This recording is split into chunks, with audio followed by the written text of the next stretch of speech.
and it is entitled The Matrix Trilogy Decoded. What is the Matrix? What are the Matrix movies? The Matrix movies are, yes, science fiction stories, but what they really are allegories. So this term really has to be understood if anyone is not familiar with it. An allegory is a story, poem, or picture that can be interpreted to reveal a hidden or a coded meaning. What we're going to be doing here is decrypting that message. We're going to decode that message and show you what it's really about. What this science fiction trilogy is really about is our world, what's going on in our world. And an allegory typically teaches a moral or a political lesson of some kind. So, the allegory of the Matrix is actually about our world being under complete control. It's about the control system that is already in place in our world that we're already living in. And it's controlled by hidden forces or occult forces. It is an allegory about how this planet is being turned into a prison society, and that we're already really living in that prison society and are largely unaware of that fact, or at least the bulk of humanity is unaware of that fact. The people in this room are most certainly aware of it. But the good news about the Matrix of the allegory of the Matrix trilogy is that it also shows us the key. It shows us how we can get out of that prison society that has been built up all around us. So, each movie answers a different question. The first movie answers the question, what is the Matrix? When they're talking about, quote-unquote, the Matrix, what is that? What do they mean by that? And that's what the entire first movie gets into. The second movie answers the question, why are we in the Matrix? What are the causal factors that led to this condition? And I would suggest that this is why the second movie is wildly unpopular in comparison to the first movie. For people who can see the control system, at least, and are not resistant to at least seeing the controls in place in our world, they're still very resistant to understanding why that control system is in place and what's perpetuating it. And most unpopular of all is the third film, because the third film answers the question, how do we get out of the Matrix? And that's the information that people are actually the most resistant to hearing, because that involves deep internal change in a person's thoughts, emotions, and actions. And that's the thing that they're the most resistant to. So that's why I would suggest the second and third movie did not nearly gain the traction of the first movie. So let's start in and take a look at the first movie, which answers the question, what is the Matrix? The film begins in a hotel called the heart of the city. So it's starting at the heart. This is very highly symbolic, as we will see, because one of the things people miss in this movie is that it begins and ends in the same place, in the heart. Okay? It actually comes around full circle, and Neo actually ends up in this building at the end of the film. Okay? So every movie, every one of the movies also begins with Trinity, the main female lead, played by Carrie-Anne Moss, in distress, in severe distress of some kind. Each movie starts with her under attack or in distress, okay? Because she represents the feminine force that is in distress in our world, okay? She's under attack by agents at the beginning of the first film. Agents of the state are what these agents in the Matrix represent. They represent people who are doing the bidding of the control system. Okay, the main hero of the film, played by Keanu Reeves, is Thomas Anderson, who is a software engineer. Okay, now, the Matrix is all an allegory dealing with software jargon, computer jargon, okay, software, hardware, internet, things like that. So, another thing a lot of people miss is that at the beginning of every film, the first time you ever see the main character, he is asleep. Every film, okay? And this is suggestive This is suggestive that we are asleep because Thomas Anderson represents the everyman. He is us. Okay? He represents our position as the average human being trapped in the matrix and asleep. Okay? Not having awoken yet. And he receives an encrypted message on his computer that says, "Wake up, Neo." See, that's his hacker name, Neo. We'll get into what that represents, the name. The Matrix has you. It owns you. Okay? And follow the white rabbit is the advice he's given. And that's suggestive, of course, Lewis Carroll's Through the Looking Glass, which is also about a reality that is hidden from our view.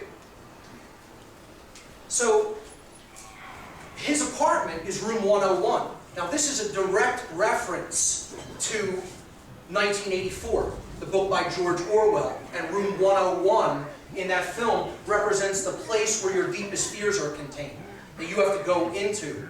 The protagonist of that movie had to go into near the end of the book. The book 1984 had to go into, and unfortunately, that movie has a very dark ending where The Matrix actually has a quite hopeful ending. But room 101 represents fear, and you see the one eye symbolism as well here, with the character peeking out fearfully through the door. This is a scene where a bunch of other hacker types come to his house to take some code, to take some stolen information from Neo, who he has paid a couple $1,000s for at the beginning of the film. Now, the money stash that he uses is a book. It's a hollowed out book. But this book is actually what inspired the film. Okay? It's a real book. It's by Jean Baudrillard. Okay? And it's called Simulacra and Simulation. And it is a book about how we are lost in the map and we are not even seeing the territory for what it is. It's a book about how our perceptions are completely misguided and we are misled into a dream world. And we're believing that the symbols and the map are the real world, and we're not even really paying attention to the real world. We're not paying attention to nature at all. Okay? So that's what that book is all about. I suggest people check it out because it is really, along with some other spiritual teaching from different traditions, what the information that underlies the Matrix films. Now, the people who show up to give him the money, one of their girlfriends has this white rabbit on her shoulder. So you see synchronicity, the idea of synchronicity being injected into the film. He was just told, follow the white rabbit appears. He decides to go along with that, stepping into the stream of synchronicity, and that leads him to a club where he meets Trinity, where Neo, Thomas Anderson, meets Trinity. Now, he never met her before, but he was aware of her reputation. And here's part of the conversation that takes place. Trinity says, I know why you're here, Neo. You're looking for him. I know because I was once looking for the same thing. And when he found me, he told me I wasn't really looking for him. I was looking for an answer. It's the question that drives us mad. It's the question that brought you here. You know the question just as I did. And Neo replies, what is the Matrix? That is the question that we're going to get an answer to. Trinity says, the answer is out there, Neo. It's looking for you, and it will find you if you want it to. So this is suggestive that the desire for truth must be present if we're going to find answers. And the person she's referring to, of course, is Morpheus, who we'll get to in a moment.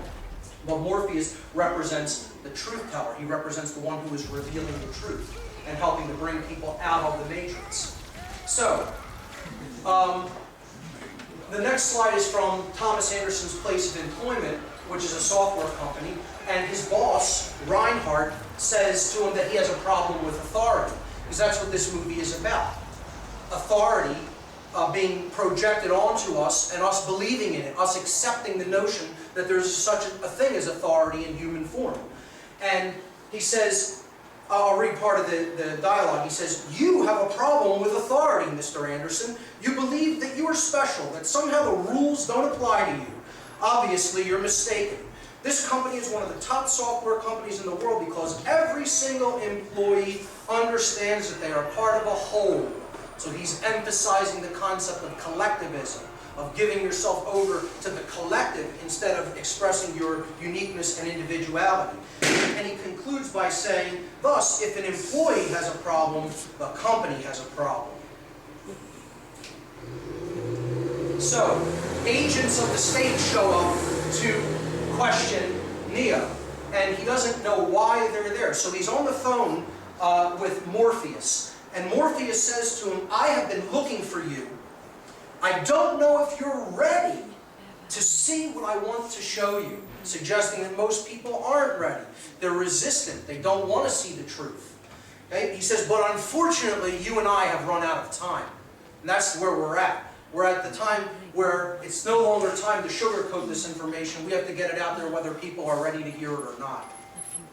So they come for, these agents of the state come for Neo, doesn't know why they want him, and they bring him to a holding center to interrogate him. So they're trying to inject him with fear and, bully him and, basically make him afraid. And one of the strangest scenes in the movie, one of the agents is able to actually make his lips melt together and silence him. And this suggests that what the agents of the state really want is to silence us. They don't want us speaking out. They want us afraid and they want us quiet. Afraid and quiet. And that would be playing into their hands. We have to speak up now more than ever. Also, they bug him. They hold him down and they put an electronic bug in his navel. Okay? And what this is suggested of is they're trying to keep you in fear that they're always listening to you. Oh, I can't post this on Facebook, it's under surveillance. I can't talk about this on the internet, they'll listen to what I'm saying. Well, shed all of that fear. Come out, speak the truth. If you're standing in the truth, nothing's ultimately going to stand in your way. I want the agents of the state to hear what I have to say, because maybe they'll learn something. Alright? So that fear needs to be shed. So he finally meets Morpheus. Again, Morpheus in Greek mythology represents the god of dreams. He is revealing the dream. That's what Morpheus actually means. Okay? And this is a famous meeting between Morpheus, Trinity, and Neo. And Trinity brings them together. Trinity, who represents our emotions, brings our action, which is the will, which is what Neo represents, into alignment with thought, which is what Morpheus represents. So let's take a look at these three characters and what they really represent allegorically. They are different aspects of our consciousness, of the expression of our consciousness. And Neo represents, well, I'll start with Morpheus. Our consciousness, the expression of our consciousness, is composed of three modalities or dynamics: our thoughts, our emotions, and our actions. These are the three ways we express our consciousness. Morpheus represents the mind. He is the thoughts aspect of consciousness. So he is the mind. He is our intelligence. When we use the mind, we're gaining knowledge. We're making a connection with truth. That's what Morpheus represents. That which is going to show us the truth. Okay? Trinity is the spirit. She is the sacred feminine, the heart, our compassion, love energy. That's what she represents. And again, she acts as the bridge between the two. The heart is the bridge between our mind and our will. The heart is the center. Our actions is represented by Neo. He is the will. He represents courage. He represents the exercise of conscience, doing that which we know to be right. And he represents our desire for freedom, for true freedom. Okay? So he is the will.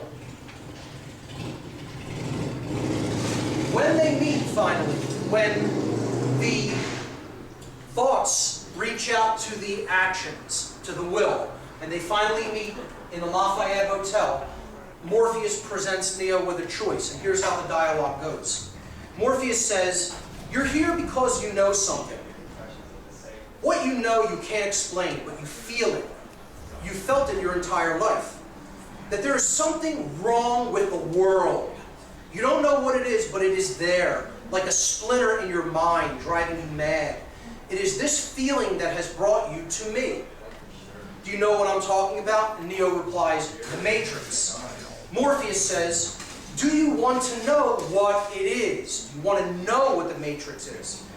The matrix is everywhere. It's all around us, even now in this very room. You can see it when you look out your window, when you go to church. When you turn on your television. You can feel it when you go to work, when you go to church, when you pay your taxes. It is the world that has been pulled over your eyes to blind you from the truth. And Neo asks, what truth? And Morpheus replies, that you are a slave, Neo. Yes. Like everyone else, you were born into bondage, born into a prison that you can't taste or smell or taste or touch. A prison for your mind. Unfortunately, no one can be told what the matrix is. You have to see it for yourself. So this is the idea that we have to have our mind open enough to see the system of control that is all around us. No one can really explain it to us. We have to be open-minded enough to see it for ourselves. He says, this is your last chance. After this, there is no turning back. You take the blue pill and the story ends here. You wake up in your bed and believe whatever you want to believe. If you take the red pill, you stay in Wonderland, and I show you how deep the rabbit hole goes. Another reference to Through the Looking Glass. And this is suggestive that the truth, to understand the truth, is a choice that only we can make. And the frequencies represented by the two colored pills are something that is a part of the code of this allegory. See, blue frequencies are about passing. It's about passive energy, okay? And that means if you don't want the truth, you would be shifting toward the blue frequency field. Red is about pushing forward and engaging the will and going wherever the truth leads, okay? It's the masculine aspect, which is what we have to engage when it comes to the acceptance of the truth. We have to employ will to understand what is really going on in our world. So that's why he has to take the red pill and not take the blue pill. He has to accept the truth and move forward with it, to go where it leads as opposed to pass on. That's what that represents. Okay, so of course the main character, our hero, Neo, takes the red pill. Before he takes the red pill, Morpheus finally says, remember, all I'm offering is the truth, suggesting that it is not going to be a pleasant experience, because understanding the truth isn't a pleasant experience. Okay? Now the movie starts moving very fast from the point where he takes the red pill. And after he takes it, the regular world around him dissolves, it goes away. Okay? And he wakes up in a horror-filled world. And that's what learning the truth is like. All of your illusions that you previously believed are falling away, and now you're waking up to the horror of our reality. Okay? He wakes up in a pod of like gelatinous goo, connected with all kinds of tubes and machines all in his flesh. And this is about that the system has its hooks in us. It has its hooks in every part of us. And we need to shed those hooks. We need to purge ourselves of them. Okay? And when he looks around, for as far as the eye can see in every direction, there's human beings in these pods, still completely unconscious and in this total machine system that's feeding off of their energy. Okay? When he looks down, it's as far as the eye can see, like a gigantic tower. You can't even see the bottom. You can't even see the top. It seemingly extends forever. And this is the horror of our situation, that we live in a world of people who are still connected to no aspect of reality whatsoever. They still completely engage in, accept and believe the illusion that is projected at them by the mainstream media, the government, religion, etc. People are not in connection with truth, they're in connection with fantasy land. And they are all around us for as far as the eye can see. That is our actual situation. So the characters who are on Morpheus' ship finally rescue Neo. He gets ejected out a waste shaft, and he's picked up and he is brought on board the hovercraft of Morpheus and the other characters. The hovercraft is called the Nebuchadnezzar, and they bring him on board this hovercraft, and he's a wreck. They have to rebuild his muscles because he's never actually really moved his own muscles. He's lived in this pod. He's been grown like a plant instead of lived his life like a human being.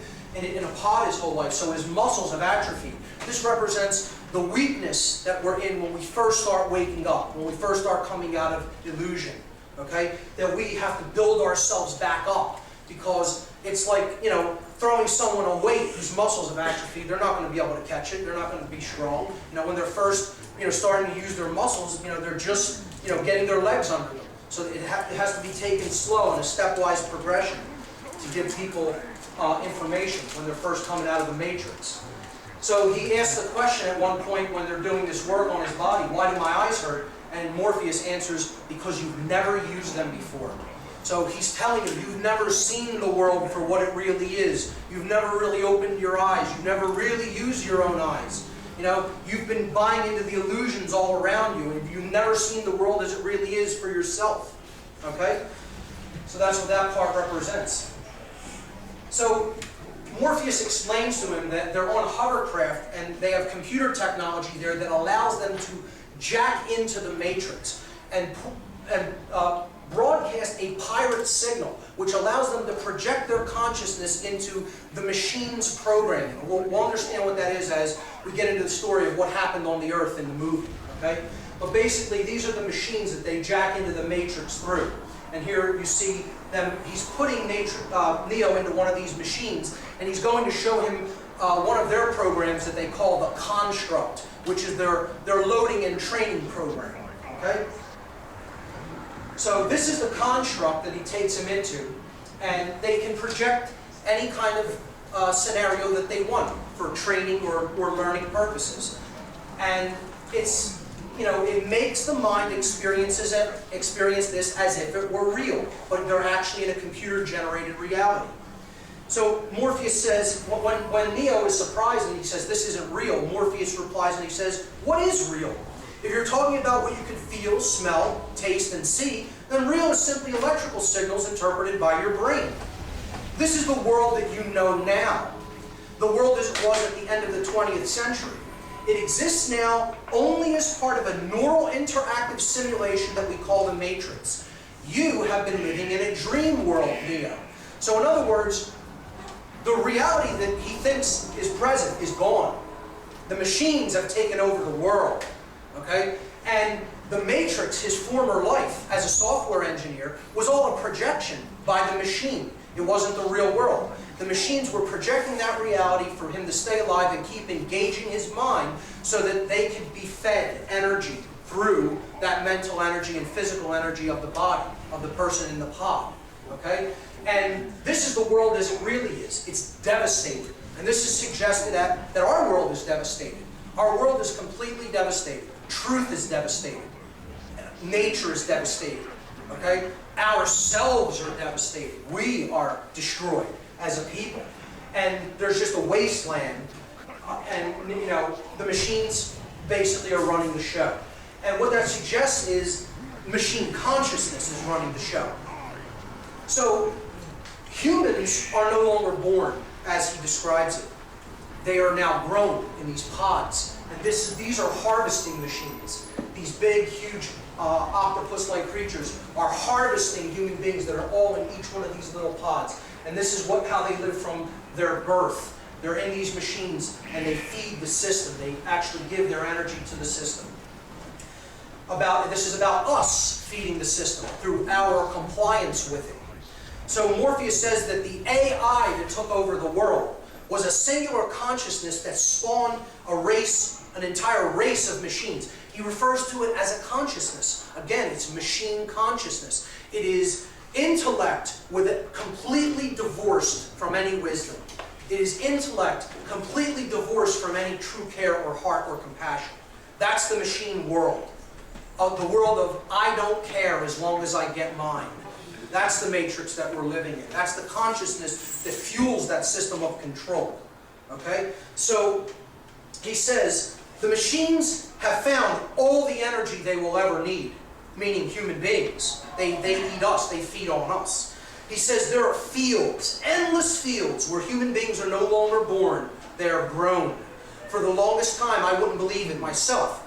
And then I saw the fields with my own eyes. Standing there facing the pure, horrifying precision of it all, I came to realize the obviousness of the truth. And here's where we get the answer to the question of the first movie. Morpheus answers the question himself. He says, what is the Matrix? Control. Control is what the Matrix is. And the system that we're living in is all about control. A police state society. Total lockdown society coming in. Brought on by keeping people in a completely illusory, dumbed down condition from the moment that they are born. And that's what the machine consciousness is all about, and keeping people in a completely asleep condition from the moment that we're born is like. He answers the question. There it is. What is the Matrix? Control. The Matrix is a dream world built to keep us under control in order to change a human being into this. And he holds up a battery because we are their fuel through our consent to this system of control that has been built up. I would suggest that what the Matrix ultimately is this. It's not just control, it's a specific kind of control. The Matrix is mind control. This is where the real Matrix is operating. It's operating in the realm of mind to keep people in a dreamlike state, in a state of unconsciousness, so that they cannot really see what's going on in our reality and just accept the projected version of reality at face value. Neo is horrified by this and immediately tries to reject it. Of course, when people are first waking up to the nature of our reality, they're very angry. And they want to lash out at who's telling them the truth. They don't want to hear it. So he says, no, I don't believe it. It's not possible. And Morpheus again responds, I didn't say it would be easy. I just said it would be the truth. That's all he was ever offering him. He wasn't telling him you're going to wake up to a wonderful fantasy land. You're going to wake up to a wonderful world. You know, you're going to wake up and see the truth for what it is. A world of horror that it's our responsibility to change. Okay? So he hits him with even harder information after that, which he's even less prepared to handle. He says, Neo asks him, I can't go back, can I? And he says, no.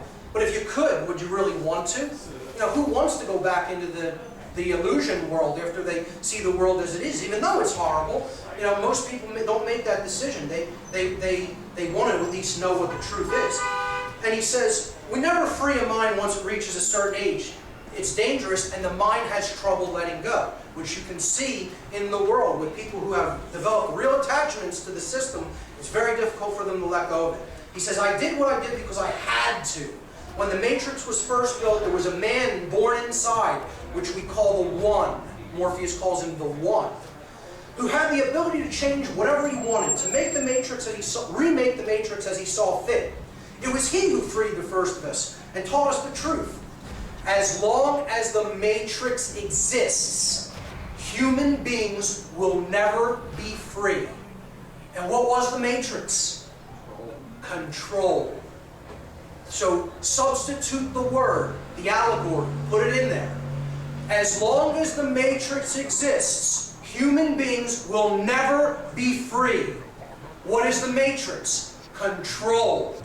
As long as the desire to control exists, you will never be free, ever.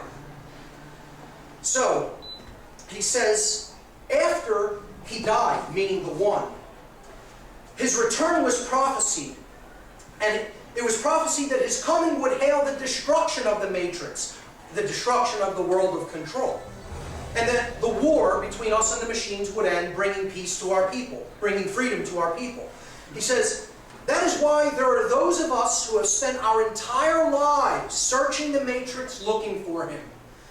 I did what I did because I believe that search is over, referring to Neo. So he just drops onto Neo that he believes that this guy is the savior of humanity, that he's the savior of the world. He just woke up, he's newly woken up to the reality that's all around him, and he's still horrified by it. And now this guy just hit him with the fact that he's the savior, or so Morpheus believes. Okay? So let's continue. Morpheus then, okay, let's look at what the name Neo really means, allegorically. Neo represents our neocortex, the higher part of the brain, and the newest part of the brain in evolutionary terms. Neo is a Latin prefix meaning new.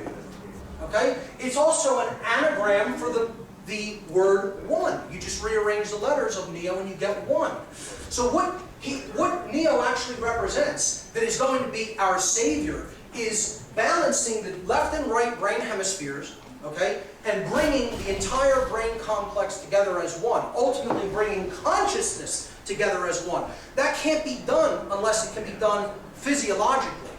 Then we can do it with higher consciousness. But if the brain is in a state of imbalance toward the left hemisphere or the right hemisphere, we're not in higher consciousness. We're in left brain consciousness is pure machine consciousness, and right brain consciousness is pure slave consciousness. Okay? That's just accepting whatever happens to you without doing anything. Total passivity, and this is total, male action drive that has no compassion in it.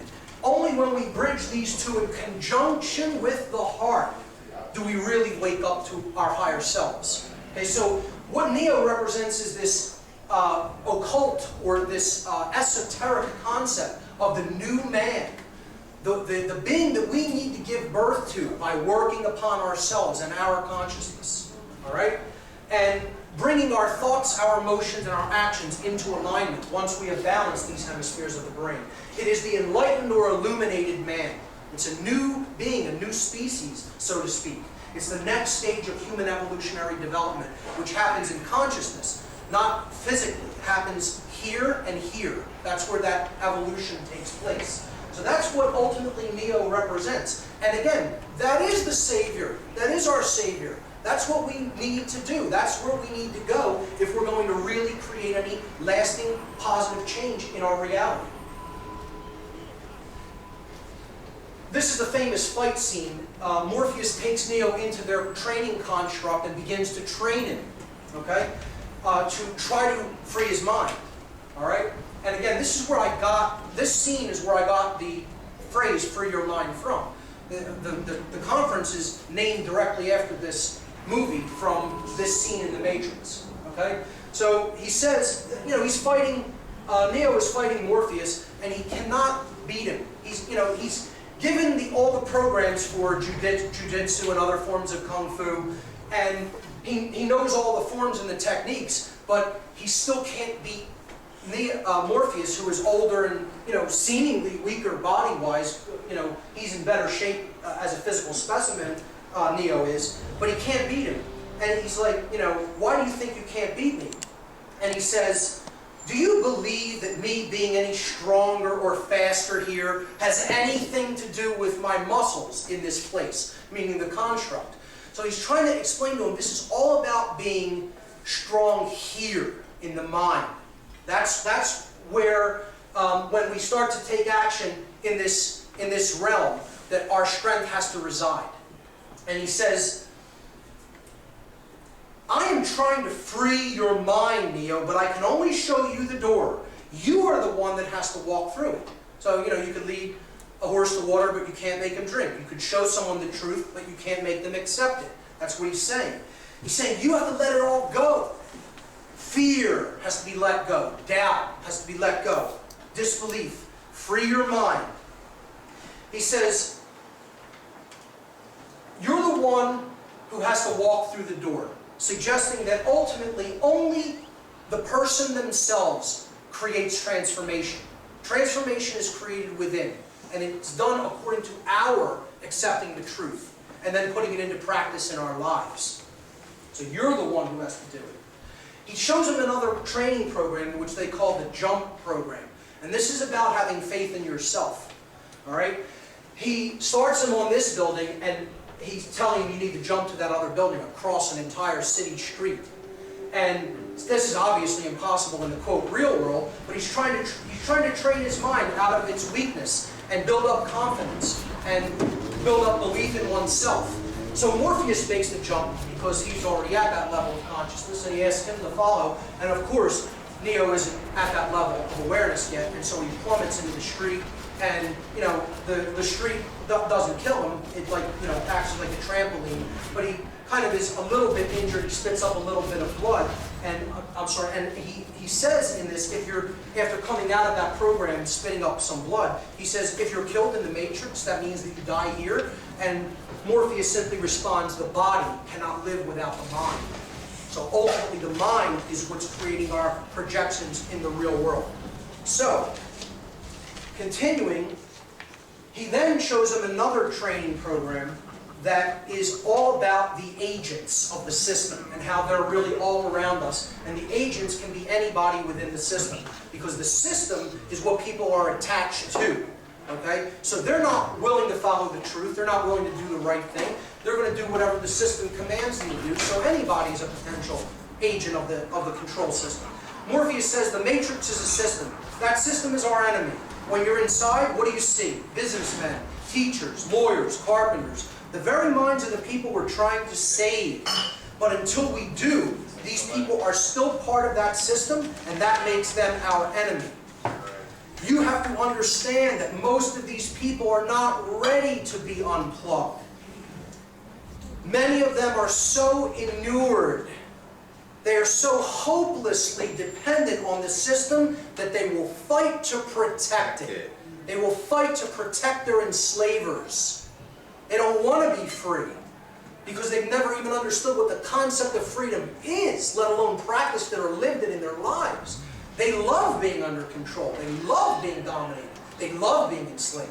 And they want it to stay that way, because it staying that way means ultimately they have no true personal responsibility, the thing that they're really trying to duck more than anything else. So he's trying to explain to them, these people basically love it the way that it is. And many of them aren't ready to see the truth and be unplugged from the mind control system. So he says, were you listening to me, Neo, or were you looking at the woman in the red dress? This is a clear reference to the occult concept of the Scarlet Woman, and it represents the base desires. It represents staying in ego consciousness, being distracted, having your work put to the back burner due to distractions, things like that. And he explains to him, he tells him, look again, and when Neo turns around to look for the woman in the red dress, it's an agent holding a gun to his head. Okay? So what he's trying to tell him is that agents of the system can be anybody. They can infiltrate anywhere. And he says, this is a training program that's designed to teach you one thing. If you're not one of us, you're one of them. Anyone that we have not unplugged is potentially an agent. Sooner or later, someone is going to have to fight them. Every single man or woman who has ever stood their ground, everyone who has fought an agent has died.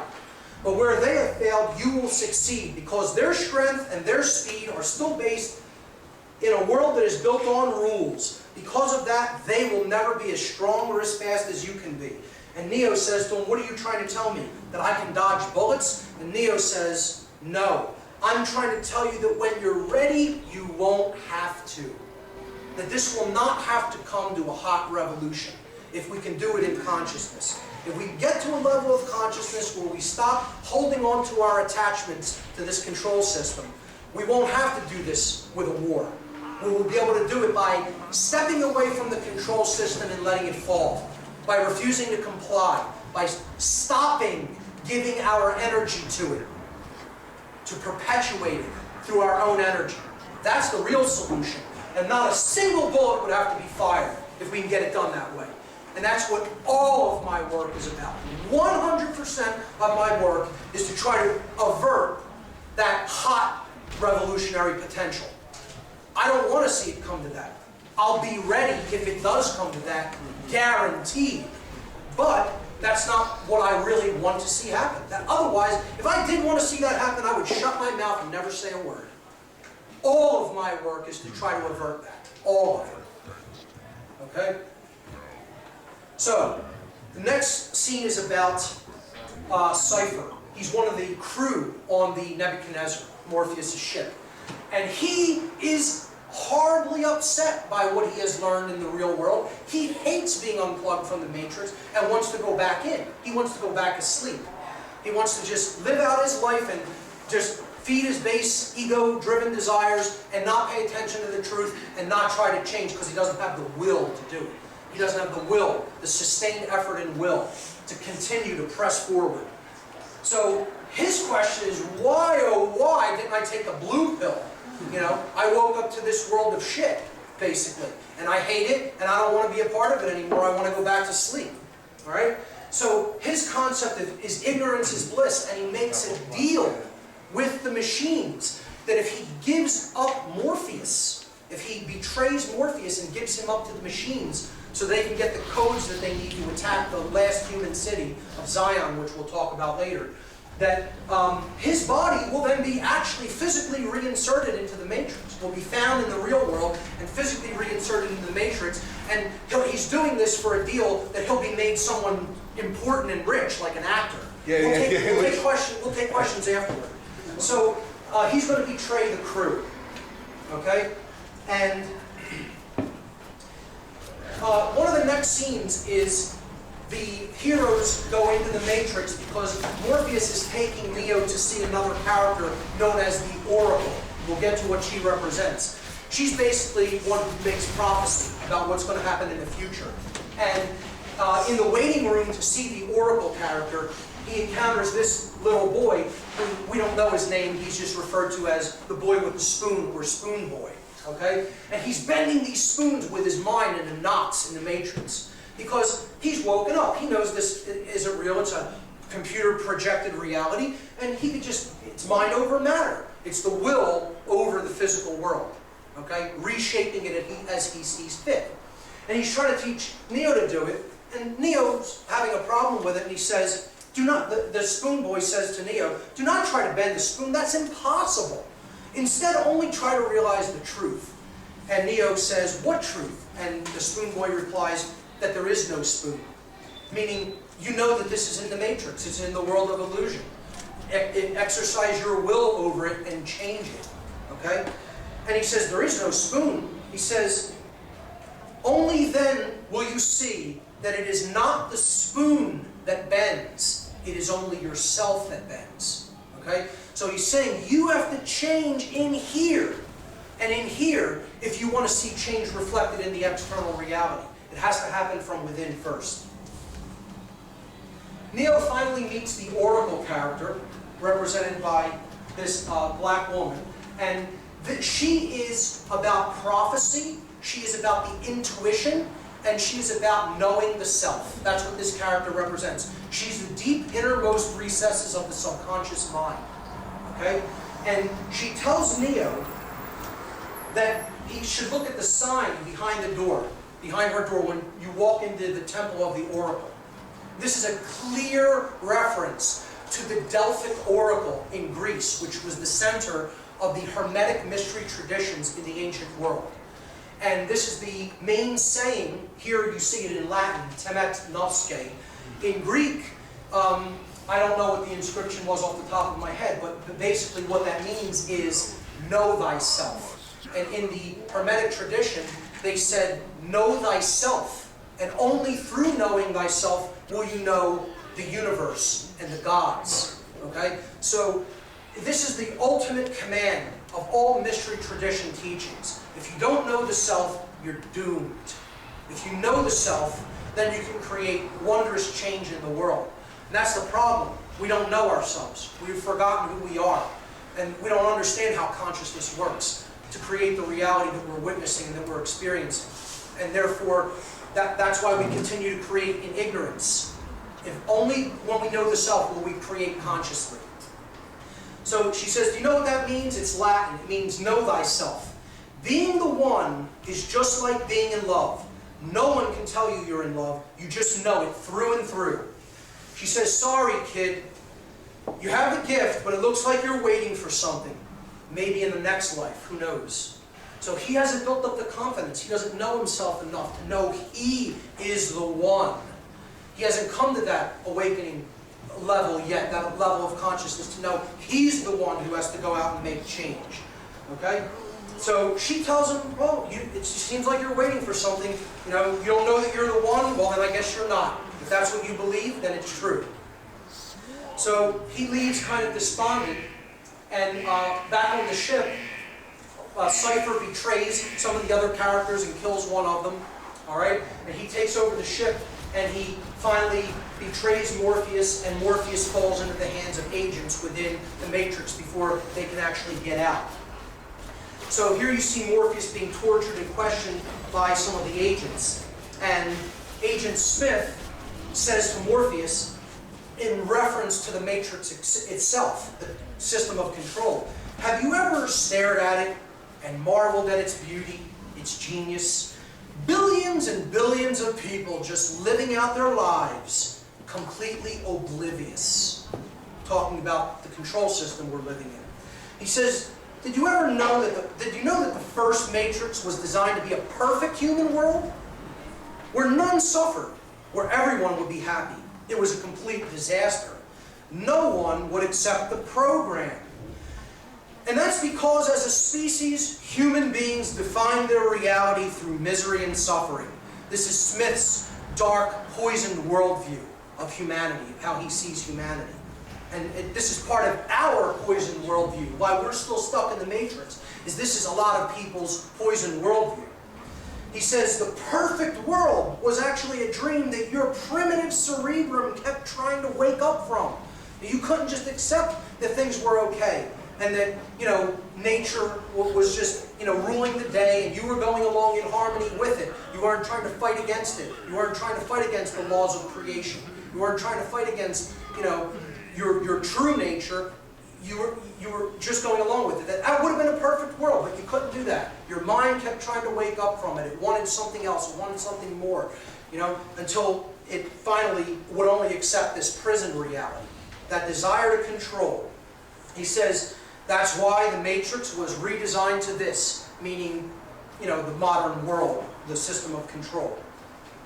So he says, when I tried to classify your species, I realized that you're not actually mammals.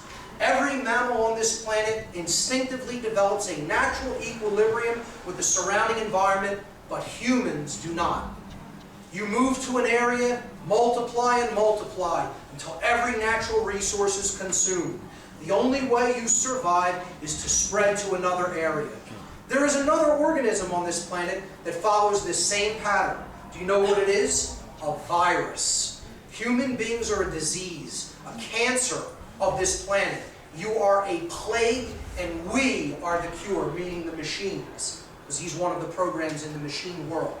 So that's his worldview, and that is the dominator's worldview. That is really what they think. That's how they think. And unfortunately, they have they have infected our minds with that worldview, and many of us think that same way. We're not a virus. If we continue to think that we are, we're falling right into their game, into their hands, and believing in their worldview, which is ultimately going to lead us right into their continued control.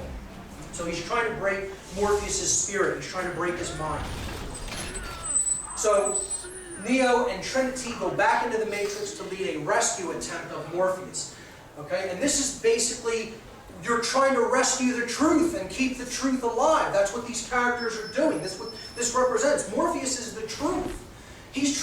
They're trying to rescue, to save the truth from being exterminated, from being broken.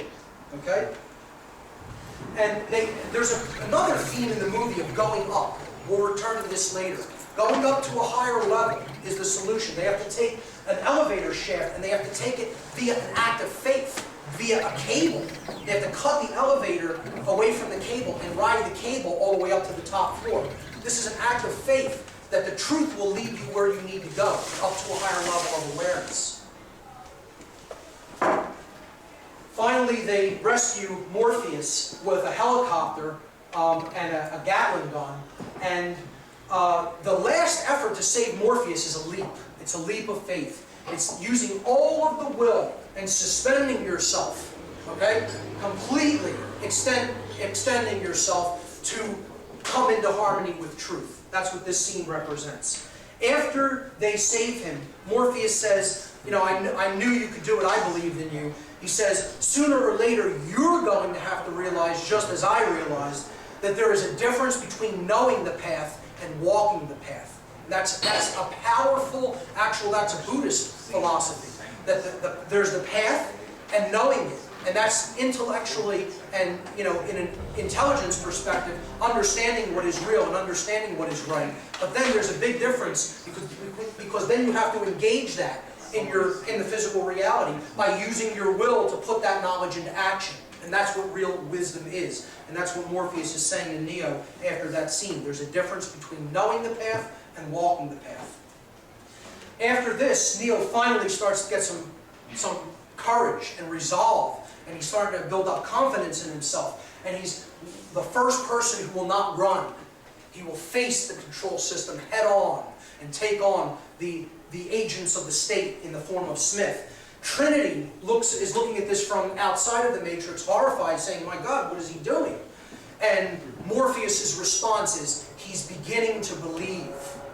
He's beginning to believe. Because he's beginning to believe in himself, that he is an agent for change. And he is representing and fighting for and championing the truth. And he's willing to defend that truth against the control system.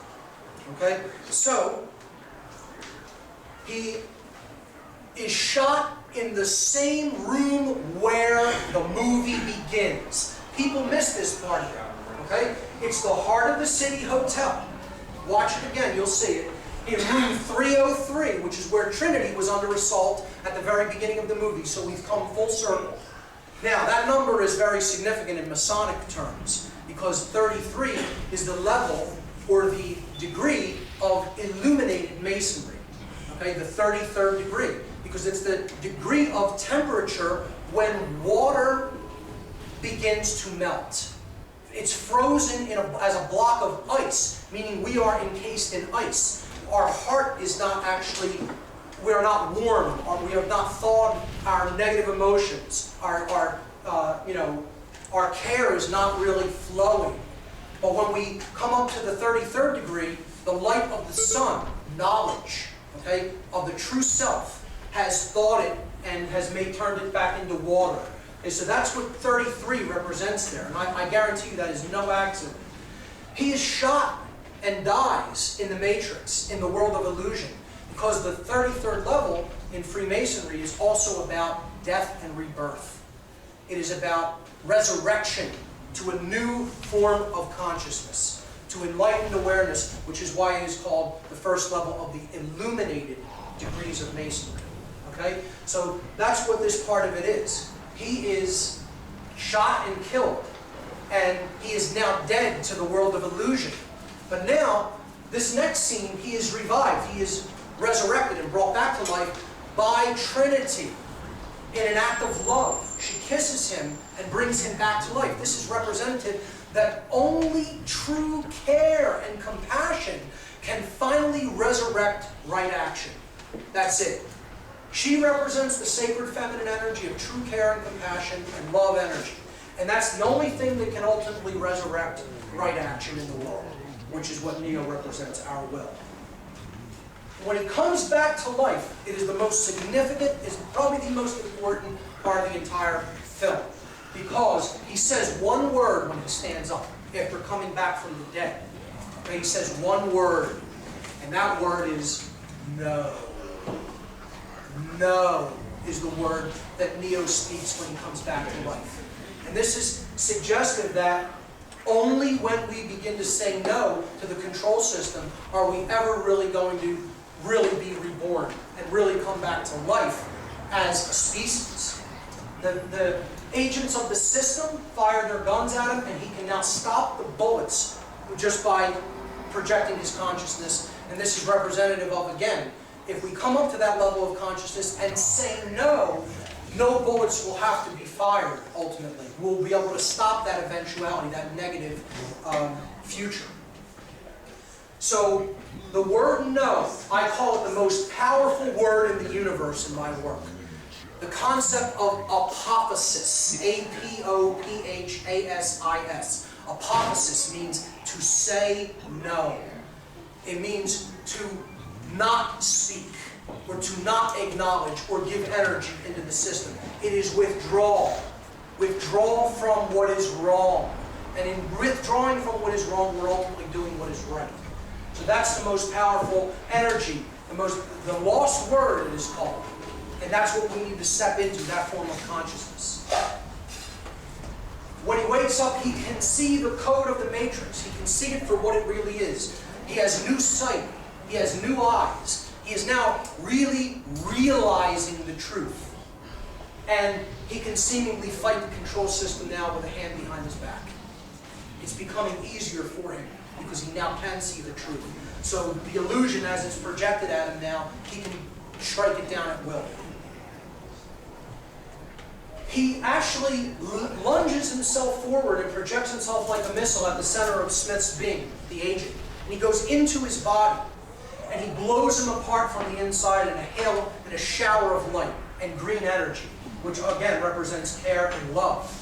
And this is suggestive of, we need to get into the heart of the people who are actually still giving themselves over to this control system, the agents. We have to reach them ultimately, to change them, help to change them from the inside through care. And then we won't have to, like I said, have a hot revolution. A single bullet wouldn't have to be fired if enough people get to that level of consciousness and are willing to do that work. Therein lies the problem, that there doesn't seem to be enough people with that level of consciousness and who are also willing to engage that work. I keep telling people on my show, we are not going to change this reality unless we can reach the people who are still willing to give over their mind and body to this system of control. You have to change their mind. Actually has to be changed. And people need to be willing to do that work of influence and that work of reaching out to those people. Otherwise, forget it. It isn't going to happen. We're going to see a very dark and painful future if more of us don't wake up to that level and become willing to do that work. So, the movie ends with the phrase system failure, the control system coming down, the hope of it coming down anyway. And Neo says, I know that you're afraid. He's talking to the agents inside the Matrix now. I know you're afraid. You're afraid of us. You're afraid of change. I'm going to show all of these people what you don't want them to see. I'm going to show them a world without you. A world without control. Without boundaries. A world where anything is possible. And synchronistically, when he's saying the words, where anything is possible, right after that, when this fades out, it zooms in to the M and the F, male and female, I would suggest. Okay? The masculine and feminine consciousness that is within us being bridged and brought together, and it opens as a doorway into another world. And that is how the first movie ends. Very powerful symbolism. Okay? Let's take a look at the second movie. So, the second movie is about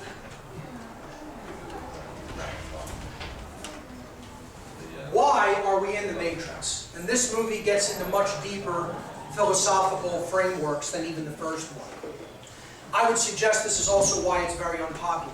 People are resistant, even if they're awake to the control system, to understanding why we're in the current human condition. So, let's jump in. Once again, the movie opens, the sacred feminine, under distress, okay, being accosted, being shot at, falling from a building, okay, falling, care, who she represents, love is falling after being, pummeled with bullets, okay? And Neo is asleep still. This is suggesting that he may see the Matrix, may be able to start working within it, okay, and finding his power, but ultimately he's still asleep. There's still more for him to know.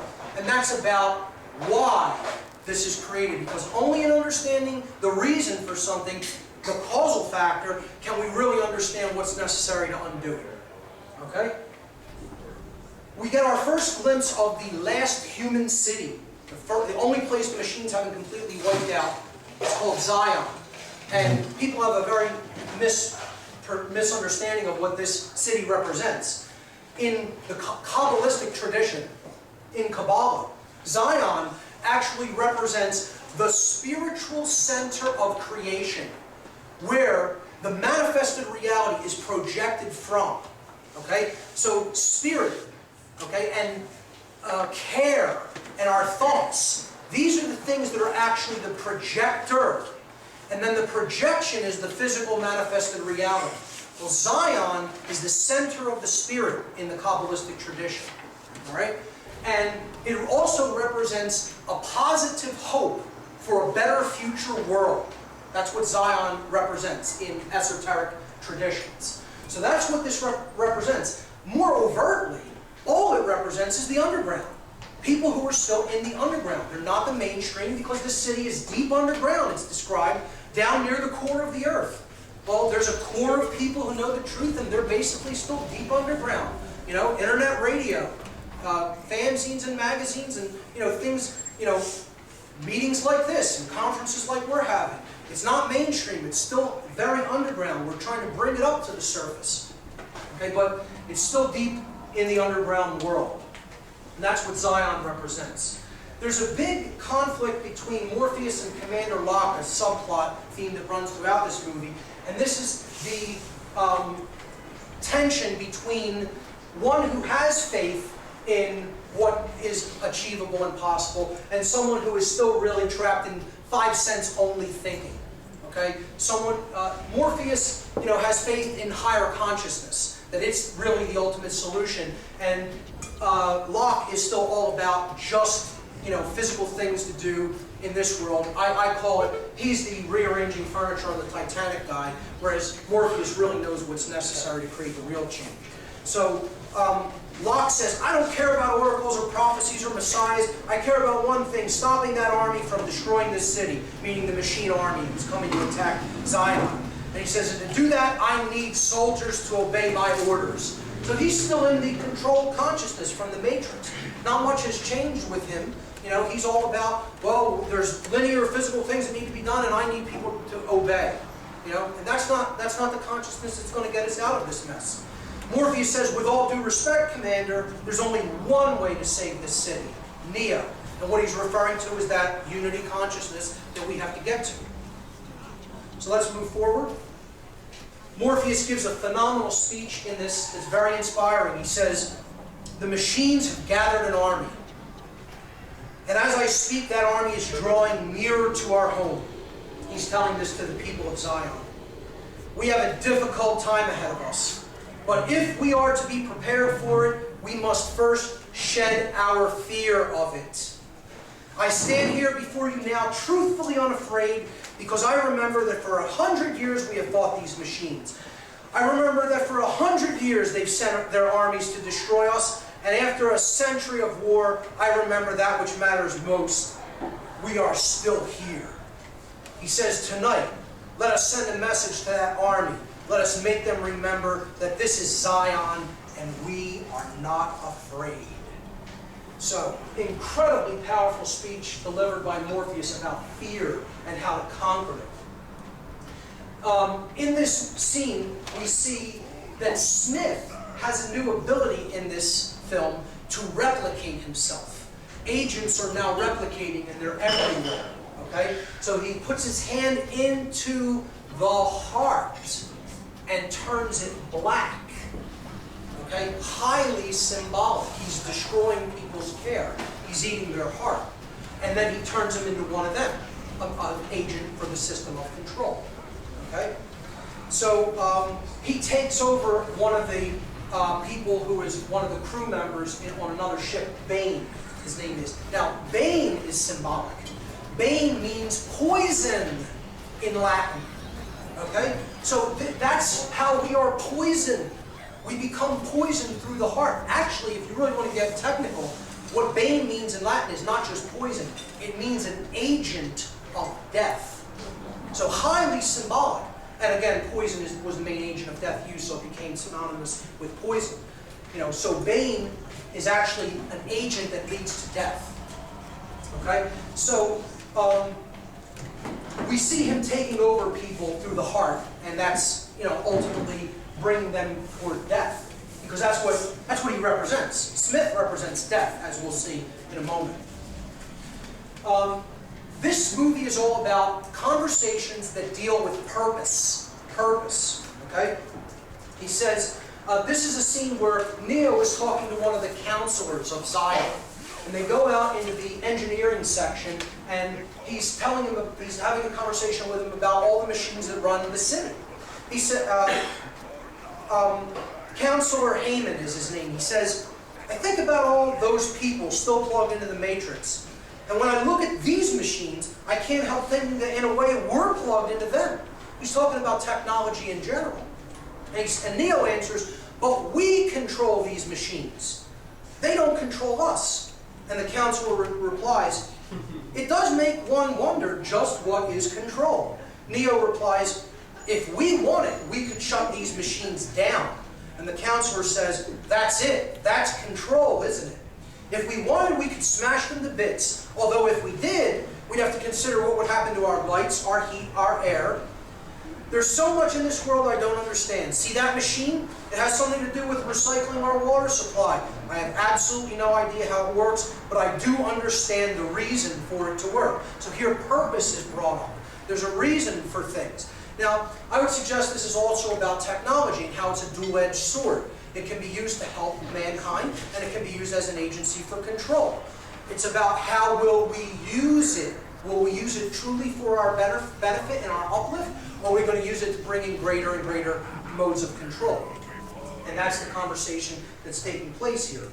The councilman finally says, I have absolutely no idea how you, Neo, do some of the things that you're able to do, but I believe there's a reason for that as well. Again, purpose being brought up. Why, in other words. I only hope we will understand that reason before it's too late. So what he's suggesting here is we have to really understand what is driving your level of will so that we can help other people to achieve that level of consciousness and put their knowledge into action, to get over their fear and actually do the work that is required. If we can understand what helps bring somebody into that full potentiality of their power, then maybe we'll have a shot. So, very powerful scene actually. Okay, Seraph, this character here, is the protector of the oracle. And he is representative of the seraphim, an angel, a group of angels, angelic intelligences. His name is short for seraphim. He takes Neo into the Matrix to see the oracle. And the conversation between Neo and the oracle in this movie is also all about purpose. It is all about the why of things. Okay? The oracle says to Neo, we can never see past the choices that we do not understand. You didn't come here to make the choice. You've already made it. You're here to try to understand why you made it. In other words, she's telling him, you have to get to the why of your decisions. You have to understand the primary motivating factors of behavior. If you can't do that, you're done. He says, what if I can't do that? What happens if I fail? And she says, then Zion will fall, meaning humanity will be doomed. We can't understand what drives our behavior, our primary drives and motivations, the causal factors that lead us to make the choices that we do. We're doomed as a species. Very, very powerful, a crux of the philosophy in this movie. Okay? So, the oracle then says to Neo, the second part of this conversation is about what he has to do. And she says, the machine mainframe is where you must go, where the path of the one ends. You can save Zion if you reach the source, but to do that, you will need the key maker. We're going to talk about what he represents in a moment. He disappeared some time ago, and he's being held prisoner by a very dangerous program, one of the oldest programs. He is called the Merovingian, who we're going to really get into and talk about. The Merovingian will not let the keymaker go willingly. What does he want, Neo asks, and the oracle says, what do all men with power want? More power. Okay? Let's move on. Neo finally encounters Smith in this movie after the Matrix leaves, and they have the big fight scene, the CGI fight scene, where he's fighting thousands of Smith agents. Smith has now become a virus, an agency of death that is replicating himself throughout our world. That's what this represents. And Neo is the one who has to try to stop it. Again, higher consciousness stopping the spreading of the destruction of the heart, energy, the destruction of care. All right, so after that fight scene, they go back into the Matrix to try to get the Keymaker out from the control of the Merovingian. So the three characters, Morpheus, Neo, and Trinity, go into the stronghold of the Merovingian. Now the Merovingian, the name is suggestive. It's about the Merovingian bloodline, one of the high connected bloodlines to the highest levels of the control system. This is an occult family that dates back into the ancient world, and there's a lot that we could go into on that, but you could research the Merovingian bloodline for yourself. Basically, who this character represents is the super, quote, elite that is controlling this world and reaping the benefits of the control system, okay? And he doesn't want to give up his power, he just wants more and more power. I would suggest that he is representative of the dark occultists who understand the human psyche, how it works, and are completely manipulating it for their ends. So he's representative of the class of sorcerers who are really controlling the minds of the people of this world, and therefore getting them to do their bidding. This scene is the most powerful scene in the whole movie. In the whole trilogy, I should say. Not just this individual movie. It's the most important scene in the whole trilogy. Because it gets to the crux of why are we in this position.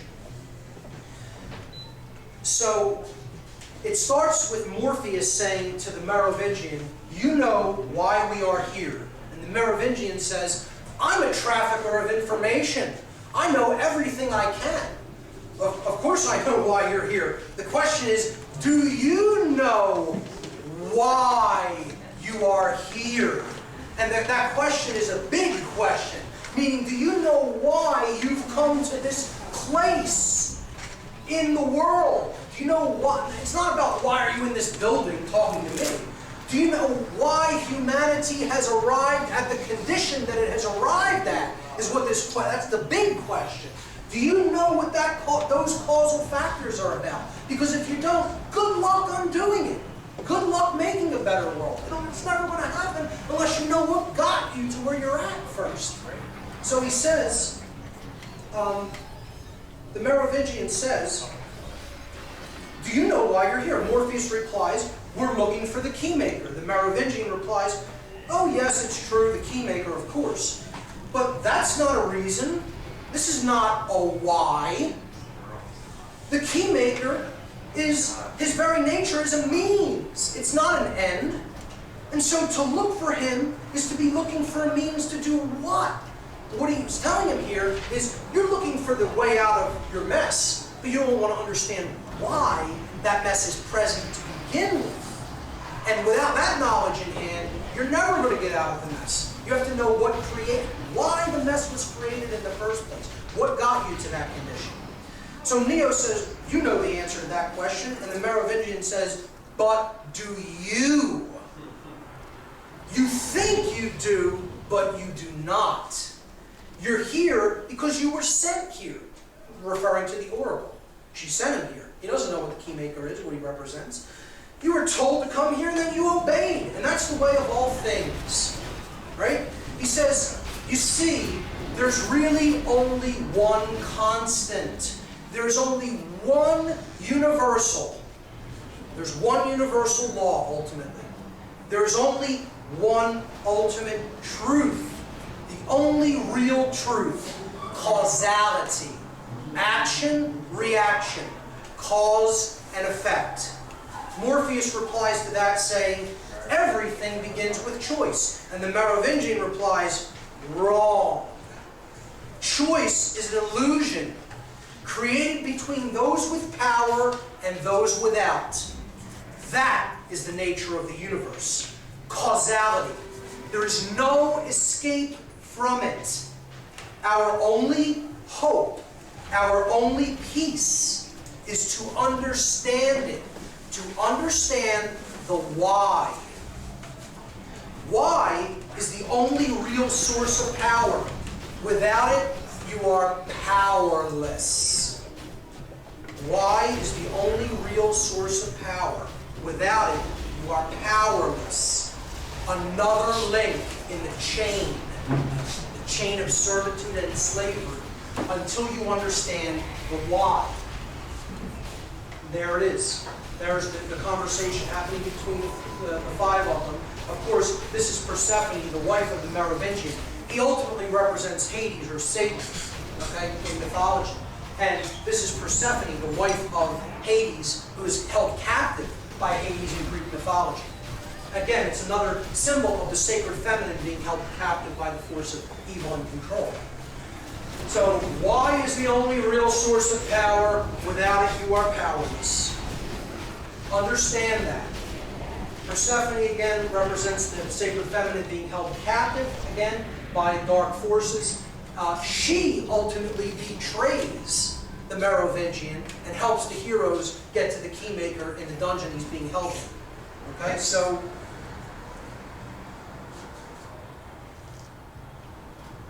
they finally do get the Keymaker after a long, drawn-out battle with the Merovingian's henchmen. And that these, again, represent all people who have attachment to the control system, who are willing to just follow along a madman, a person who's evil and just totally driven by control for money, or for status, or for, this notion of themselves as, somebody who is fulfilling a role or a purpose. That's what they think is ultimately important and why they want to do it. They don't know anything else. That's what they know to be their purpose. And so, therefore, they give themselves totally over to something that really isn't doing anybody any real good in the world. They think that it is what it isn't. This scene on the highway, where Morpheus has to rescue the Keymaker, ultimately represents the importance of defending truth on the information superhighway, the internet. That if we're going to really get the truth out there to people and unlock them, unlock their minds, we cannot let the internet fall into the hands of the agents. So that's what that whole battle is about, getting the Keymaker off of the, rescue him on the internet, on the superhighway. They finally do rescue the Keymaker with Neo's help. Neo has to come down and swoop them out of an explosion, a huge explosion. So again, that represents he's rescuing the truth and the key to unlock people's minds, who the Keymaker represents. The Keymaker represents the unlocking of the deepest subconscious desires, getting into the subconscious mind and really deeply penetrating, exploring, and understanding our motivations and hidden desires. That's what the Keymaker is. And that's why they need him. That's why they can't really do what they're going to do, which is unlock people's minds without the knowledge of how to do that. Okay, so he formulates a plan with 3 captains of 3 ships to go into the Matrix, disarm the defense system, and get Neo into a hidden part of the Matrix, a back door, so to speak, so he can get to the source and do what he needs to do. Okay, Smith is, of course, replicating here. You see him trying to take over Morpheus in one of the backdoor corridors while Neo is fighting him off. Finally, Trinity decides to help after one of the ship captains fails in their mission to disarm part of the defense system. Trinity decides to go into the Matrix. After promising Neo she would stay out of it, he's trying to protect her at this point because he has seen her death in a vision, in his dreams. And he doesn't want her entering the Matrix to try to change the plan, try to make the plan work, but she goes in anyway. She decides to sacrifice herself to go in, even though there's tons of agents in there, to bring down part of the control grid so that the Keymaker, Morpheus, and Neo can do what they need to do. Finally, it succeeds, and the Keymaker opens this back door in the Matrix. Again, these are the subconscious, hidden desires that are all locked up and bound up in our mind that have to be unlocked, that have to be penetrated and walked into so we can understand the why of our behavior. Okay? And Neo finally walks through the door, and this is Stargate symbolism. This is, again, going into the state of light symbolism, of enlightenment, of real, true knowledge of self, which is why he walks through a blinding door of white light. All right? He ends up in a room filled with screens, and this is the realm of the architect of the Matrix. And this is where the key conversation happens in this second film. This is the architect of the Matrix, and this is Neo having the conversation with him. Here's how it goes. Neo asks, why am I here? Again, here's the first question. Why? Purpose. What is the purpose? Why am I here? The architect says, your life is the sum of a remainder of an unbalanced equation inherent to the programming of the matrix. The matrix is older than you know. This is the 6th version of it. Okay? So this is news to Neo. He is not aware of this. In other words, he's telling him there have been other incarnations of humanity. There have been other destructions through cataclysms. Okay? This isn't the first time around on this great wheel of karma. You've done this before. That's what the architect of the matrix is telling Neo here. And he says, this is the 6th version. As you're undoubtedly gathering, the anomaly is systemic. It creates fluctuations in even the most simplistic equations. So this anomaly that he's talking about, what is it? Neo immediately recognizes it and he says, choice. The problem is choice, isn't it? And the architect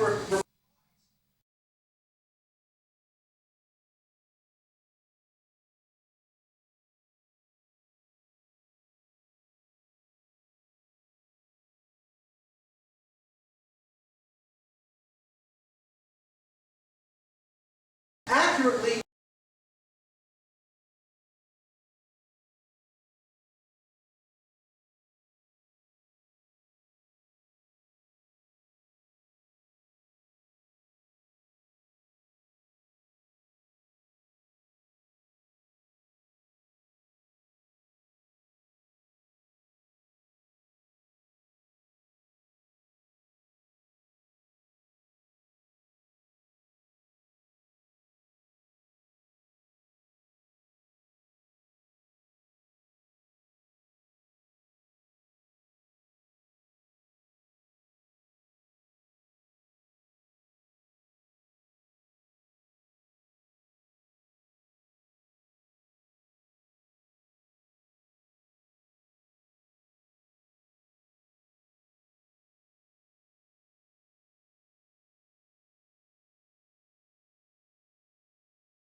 again, here's the first question. Why? Purpose. What is the purpose? Remainder of an unbalanced equation inherent to the programming of the matrix. The matrix is older than you know. This is the 6th version of it. Okay? So this is news to Neo. He is not aware of this. In other words, he's telling him there have been other incarnations of humanity. There have been other destructions through cataclysms. Okay? This isn't the first time around on this great wheel of karma. You've done this before. That's what the architect of the matrix is telling Neo here. And he says, this is the 6th version. As you're undoubtedly gathering, the anomaly is systemic. It creates fluctuations in even the most simplistic equations. So this anomaly that he's talking about, what is it? Neo immediately recognizes it and he says, choice. The problem is choice, isn't it? And the architect replies, the first matrix I designed was quite naturally perfect. It was a work of art, flawless and sublime, a triumph equaled only by its monumental failure. Again, because the human mind rejected that perfection. I redesigned it to more accurately reflect the varying grotesqueries of your nature. However, I was again frustrated by failure. The answer was stumbled upon by an intuitive program. And he's referring here to the oracle, again, who represents the intuitive capacity. Initially created to investigate certain aspects of the human psyche. Again, another reference that these are all aspects of the psyche, these programs. If I'm the father of the matrix, she would undoubtedly be its mother. Neo says the oracle. And the architect says, she stumbled upon a solution whereby 99% of all the test subjects accepted the program. And what was this solution? The illusion of choice, the Hegelian dialectic. Do you want the Republicans or do you want the Democrats? Do you want labor or conservative? Do you want liberal or conservative? Coke. You know, Coke or Pepsi, exactly. And that illusion of free choice is what gets people, even though it's a false choice, it's a false paradigm, gets people to accept the program of the matrix. And what the choice ultimately is, do you want this form of control or do you want this form of control? But either way, you're under control. See, it's this hand or this hand, but either one's going to punch you in the teeth. Because it's controlled by the same mind who doesn't give a damn about you. Okay? And that's the false choice that people are presenting. Hegelian dialectic is what this is called. The presentation of a false choice to give the person who you're controlling the illusion that they've made the choice for themselves. And this is all an illusion, just like politics. It's all an illusion, it's all fake, it's all puppet show, and the puppet master is getting ready to knock you out. Because he has the puppets on both hands, and whichever one you pick, you're getting knocked out by, you're getting dropped with. Okay? So, he says that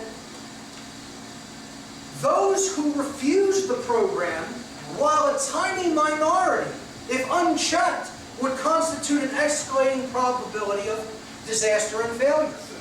Meaning, even, he's trying to control the people who have woken up from the matrix. He wants everybody under control.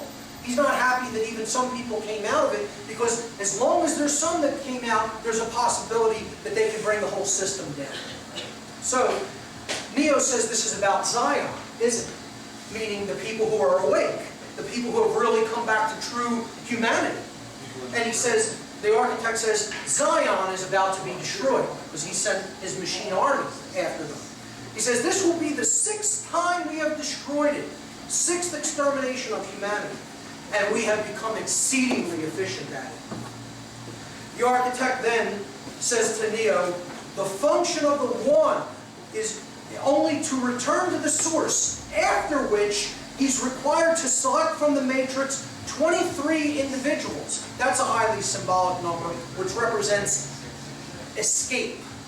Getting out is what the number 23 represents in occult terms. In other words, he got out of the matrix, but he's going to reload it. That's where the name comes from. You're just starting the same system of control all over again. Because most people, when they come out of one system of control, what do? They build up another one. It isn't about laying down the sword. It's, let's make a new system of control. And we'll be the new kings. We'll be the new rulers in this one. And we'll just do it all over again. It's not, what he's trying to say is, you're going to, we'll get you to a point of revolution, and then you'll just reload the matrix by bringing in another form of government. And that was the failure during our first revolution, where what should have been realized is that the problem is the belief in authority is the human problem. That's the problem of the human condition. And that's what needs to be abandoned, is that there is any people who are our authorities. Truth is our authority and nothing else. And we need to make that the goal of what we are going to actually give our energy to, truth, instead of belief in authority and other systems of control. So, he says, he's telling Neo, the whole program about the one, this prophecy is, it's all bunk. All the one is supposed to do is restart the matrix. You usher in a revolution, we kill all the people in Zion, you take some people out of the matrix, and we start it all over again. Go around the wheel of karma all over again in a big revolution. Okay? The turning of the wheel of karma. He says, failure to comply with this process will result in a cataclysmic system crash, killing everyone that's connected to the matrix. All those vast human beings in those power plants. Okay? Coupled with the extermination of Zion, this will result in the extinction of the entire human race. So he's telling Neo, you're in control of whether the whole human race dies at this point.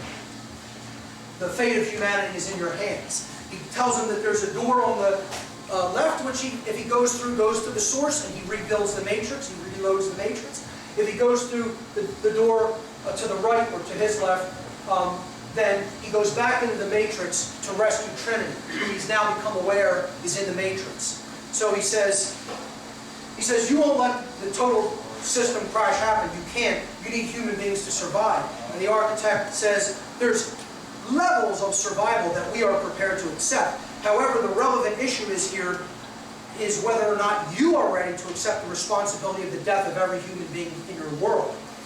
And the architect makes him aware that Trinity has entered the matrix to save Neo's life at the cost of her own. She was ready to sacrifice herself to save him. He says, this brings us to the moment of truth. The architect is speaking here.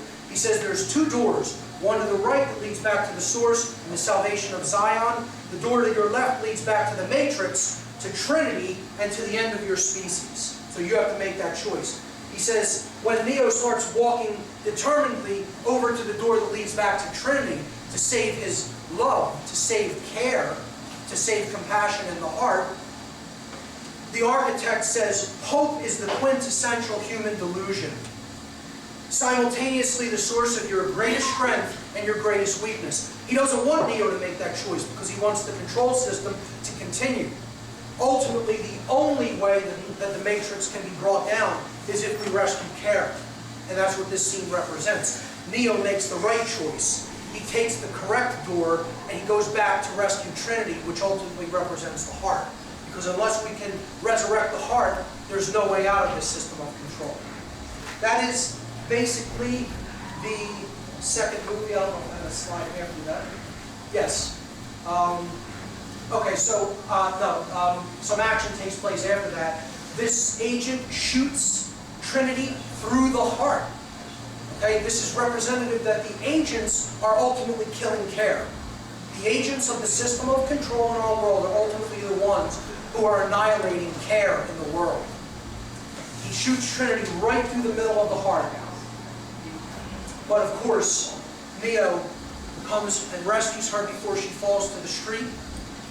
And he inserts his hand into her heart in the matrix and actually pumps her heart to bring her back to life. And this is representative of we have to actually bring care back to life in our world if we're going to stand a chance. We have to resurrect care by bringing the heart, getting the heart beating again. And notice that that's all, it's done in green energy. Again, you see green being the main theme, the main color here, because green is the color, the frequency of balance. It's actually in between, in the visible spectrum, between the reds and the blues, or the masculine and feminine frequencies. It is the coming together, the sacred marriage of those two modes of consciousness, and that's what care energy is really all about. The middle, the center of the visible spectrum of light, green energy, is care energy, is love energy. Okay? So on board with Nebuchadnezzar, after Neo comes back out of the matrix, after rescuing Trinity, he tells Morpheus that the whole thing about the whole prophecy of the one by the oracle was just another one of the systems of control of the matrix. And it was all about reloading the matrix and starting it all up over again. So Morpheus is like devastated because this is his whole religion. This is his entire belief system. You know, and he's now having to realize, wow, that was all just part of the illusion. I look at that as all the beliefs that are fed to us through religion and the New Age movement about externalizing the Savior is all part of the system of control, because it gets you to stand down and you don't really take right action. You are looking at like, that's all in someone else's hands. We don't have to do nothing. You know, it's not about good works, it's about belief. Well, that's bunk.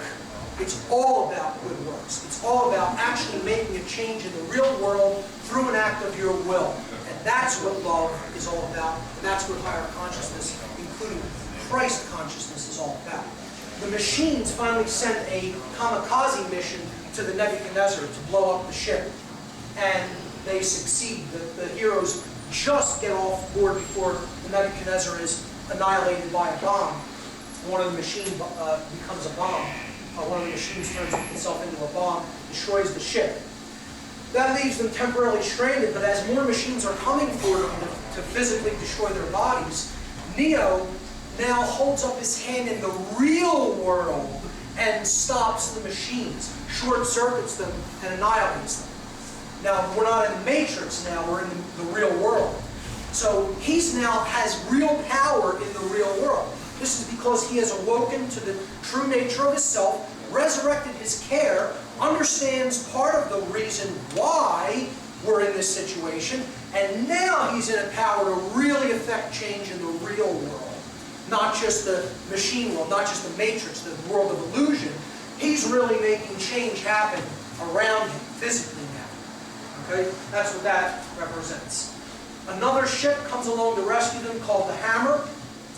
Very symbolic names. I'm not going to get too deep into them as well, but Nebuchadnezzar, the Hammer. I will talk about one of the ship names in part 3, the Logos, which is the ship that Neo takes into the machine, the heart of the machine city. At the end of the film, this burst of energy coming from Neo puts him into a coma, suggesting that the high level of consciousness that he had to employ to do that, it burned him out. You know, he might not have been ready for it, or he may not have paced himself, and it ultimately put him into a temporary state of being in a coma. So that's how the movie ends, with him being in a coma, and the ship's captains being debriefed on what happened at the first line of defense as the machines were trying to break through the defense lines into the city of Zion. They find that someone blew an electromagnetic pulse weapon, which is the humans' weapons against the machines, and did it prematurely, knocking out all the ships, and then the machines were able to swarm in and just annihilate the first line of defense of the city. So this is the guy who did it, and they found him unconscious, also in a coma like Neo, kind of, and that was Bane, the Bane character again. And we saw that Smith took over earlier in the film. So really now, Smith's consciousness is embedded in this physical person named Bane in the real world. And the spirit of death and the virus of poisoned worldview and the poisoning of the heart and care is actually operating through this man, through his body in the real world. And he's actually right across from where Neo is at, the other health bay on the ship. That's how the movie ends. It's a big cliffhanger. It's to be continued. I was kind of horrified by that in the movie when I saw movie number 2, because I didn't even know it was going to be continued. I thought they were going to kind of wrap this one up. And you know, when I saw it was to be continued, I was quite frustrated. So let's move to the third movie, and this is How to Get Out of the Matrix. This part is probably the least popular. And not only is it the least popular, it is most definitely the least understood of the 3 films. Let's jump in. Once again, sacred feminine in distress over Neo being in a coma, over right action being dead, essentially, okay, still, and the hero still asleep at the beginning. These are the first times you see them in the film, and that's what's going on. Sacred feminine, still in distress, hero still asleep. The one is still not really at his full potential. There's more that he has to wake up to. Like, what is required of us to really solve this problem? What is required is going to be discussed in this film. So, they find out from the Oracle, who now looks different because part of her code was shut down by the Merovingian, but she moved into a new body within the Matrix. So she survived, she wasn't completely deleted, but the Merovingian was very upset. He controls codes that come in, programs that come in and out of the Matrix. He was very upset that she helped the main characters to get the Keymaker, because he did not want the Keymaker released. So we learn from the Oracle that Neo is trapped in a place in his mind that is between the real world and the machine world. So he's not fully in the Matrix, but he's not in the real world either. He's somewhere in between. And that this construct is controlled by a program known as the Train Man, who you see here, the Train Man. All right? And he works for the Merovingian and follows his orders. So they want to lead a rescue mission into the Matrix, to go back to the Merovingian and try to convince him to release Neo from this construct controlled by the Train Man.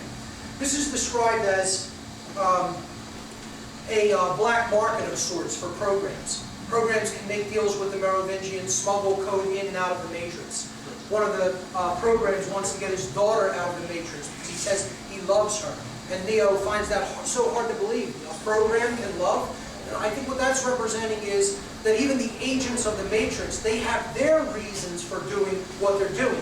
These are ultimately justifications, but they say, well, I have a family, I have bills to pay, I need to continue to do this, someone needs to do it, I can make money doing it, and they believe that nonsense, that this has to continue, this control system, and basically it's showing that they have underlying motivational reasons that could even be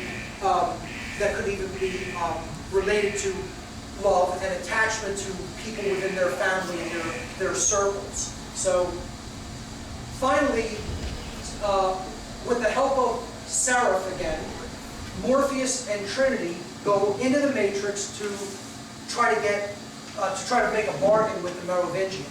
Well, what happens is the Merovingian tells him he wants the eyes of the Oracle because he wants sight of the future. He wants to be all-knowing, which the controllers of this world want to do. They want to see things before it happens. They don't want to play the game of chess, honestly. They want to control every function of the board so that the game is already, they know the outcome of the game before it's even played. That's what a reptilian mindset is all about. It's not about, it doesn't want any surprises. It wants 100% knowledge so that their victory is assured. So what he's saying here is he wants the Oracle's eyes. He wants the knowledge of prophecy of the future, of what act everybody is going to make so he can come out on top. And Trinity finally holds a gun to his head saying, we can all go out here. I'm ready to die. I'll take you out. You can kill all of us. But, I don't really care. So she's saying, I'm willing to lay my life down. And the Merovingian finally does capitulate and releases Neo from the train man.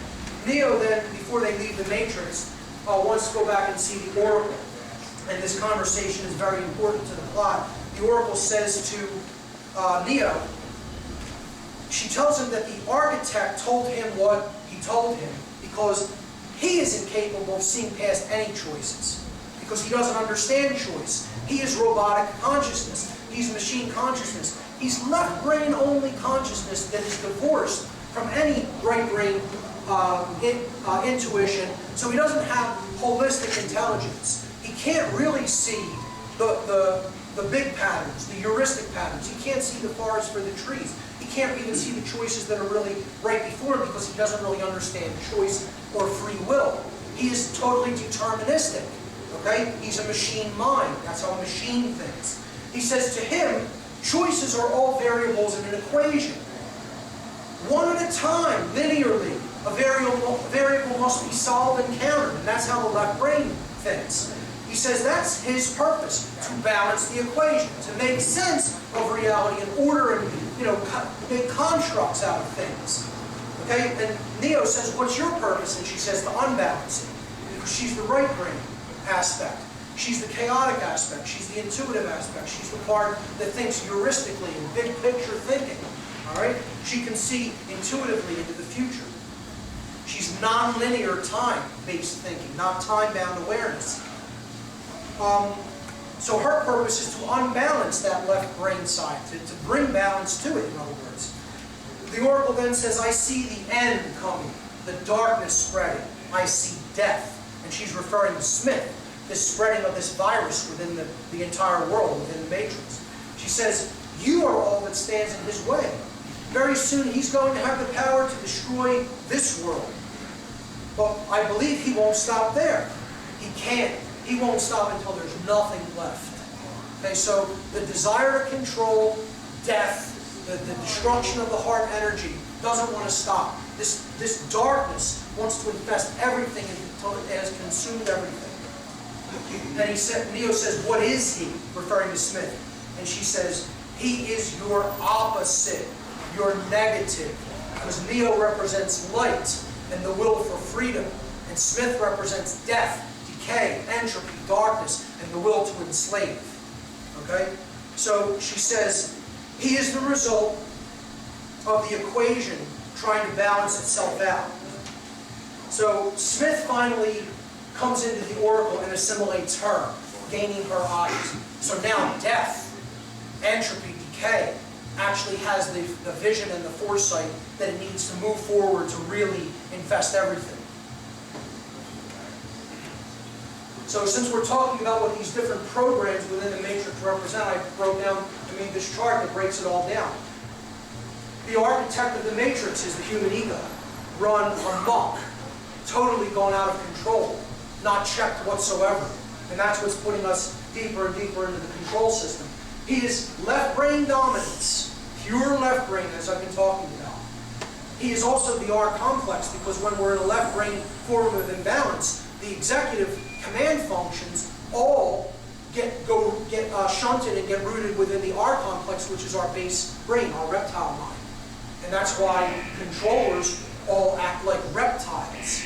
It's all about me, what I can get, what I can hoard, and screw everybody else. Okay? It's about the desire for control. That's the architect of the matrix. That's what got us into this mess. It is the deterministic aspect of creation. I would say it's the deterministic aspect of thinking, really. All right? It's determinism is what the architect represents. No wavering, no free will, no choice. Hard-line approach. Okay? The oracle represents the human intuition. She is right brain dominance. So you could look at that as New Age beliefs that don't include the negative or are way outside time-bound awareness. But there's not really balance there either. Okay? She could be interpreted as the midbrain or the limbic brain, the limbic system. She represents prophecies, seers, New Age belief systems. And she is the randomness aspect, the non-linear, non-time-bound aspect of ourselves, our mind. The Merovingian, again, he represents the dark occultist, the satanic aspect within creation.